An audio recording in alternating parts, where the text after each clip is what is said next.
10 ఏళ్ల తర్వాత జరిగిన జమ్మూ కశ్మీర్ అసెంబ్లీ ఎన్నికల్లో ఏ పార్టీ గెలుస్తుందనే ఉత్కంఠకు కొంతమేర తెరపడింది. ఈ ఎన్నికల్లో హంగ్ అసెంబ్లీ ఖాయమని ఎగ్జిట్ పోల్స్ అంచనా వేశాయి. ఏ పార్టీకి మెజారిటీ సీట్లు రావని తేల్చేశాయి.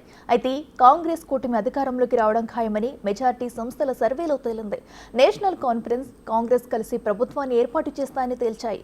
బీజేపీ ఈసారి అధికారానికి దూరంగా ఉంటుందని, మెహబూబా ముఫ్తీకి చెందిన పీడీపీ సింగిల్ డిజిట్ కు పరిమితం అవుతుందని మెజారిటీ సంస్థలు చెప్పాయి.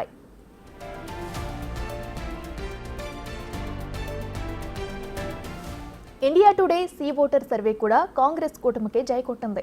నేషనల్ కాన్ఫరెన్స్ కాంగ్రెస్ కూటమికి 40 నుంచి 48 సీట్లు రావచ్చని అభిప్రాయపడింది.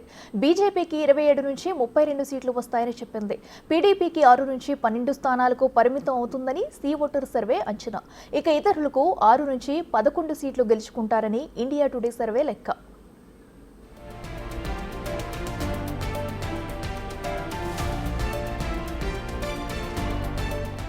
ఆ తర్వాత కాంగ్రెస్ ఎన్సీ కూటమి 35 నుంచి 40 సీట్లను గెలుచుకుంటారని దైనిక్ భాస్కర్ సర్వే సంస్థ అంచనా వేసింది.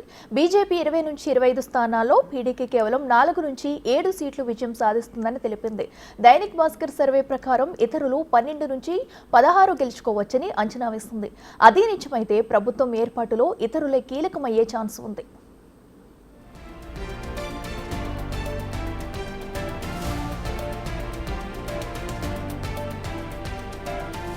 ఇక యాక్సిస్ మై ఇండియా సర్వే సంస్థ సైతం నేషనల్ కాన్ఫరెన్స్, కాంగ్రెస్ కు 35 నుంచి 45 సీట్లు వస్తాయని చెప్పింది.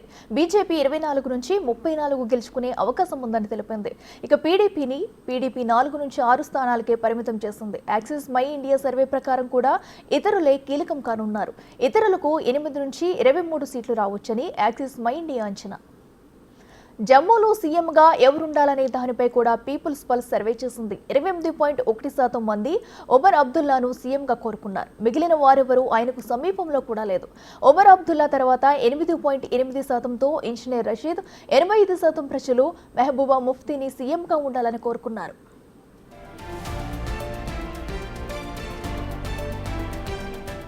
జమ్మూ కాశ్మీర్లో మొత్తం 90 అసెంబ్లీ స్థానాలు ఉన్నాయి. 873 మంది అభ్యర్థులు అక్కడ పోటీ పడ్డారు. ఇక్కడ కాంగ్రెస్, నేషనల్ కాన్ఫరెన్స్ కలిసి పోటీ చేయగా బీజేపీ, పీడీపీ విడివిడిగా పోటీ చేశాయి. ఈ 4 పార్టీల మధ్యలోనే ప్రధాన పోటీ ఉంది. ఆర్టికల్ 370 రద్దు కంటే ముందు జమ్మూ కాశ్మీర్లో బీజేపీ, పీడీపీ కలిసి ప్రభుత్వాన్ని ఏర్పాటు చేశాయి. 370 రద్దు తర్వాత బీజేపీతో ఎవరూ జతకట్టలేదు. దీంతో బీజేపీ ఒంటరి పోరుకు చేసింది.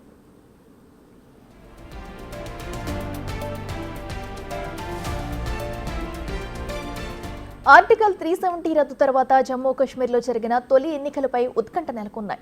ఓ రకంగా చెప్పాలంటే భారత్లోనే కాదు, ప్రపంచం మొత్తం జమ్మూలో జరిగిన ఎన్నికల వైపు చూశాయి. పలు దేశాలు కూడా ఎన్నికలపై కామెంట్స్ చేశాయి. అన్ని పార్టీలు కూడా ప్రతిష్టాత్మకంగా తీసుకున్నారు. ఎన్నికల ప్రచారం మొత్తం ఆర్టికల్ 370 చుట్టూనే తిరిగింది. కాంగ్రెస్ కూటమి హామీలతో పాకిస్తాన్ సంబరాలు చేసుకుంటుందని ప్రధాని మోడీ విమర్శించారు. ఈ వేడెక్కిన పొలిటికల్ వాతావరణంలో జరిగిన జమ్మూ కాశ్మీర్ ఎన్నికలపై ప్రపంచవ్యాప్తంగా చర్చ జరిగింది.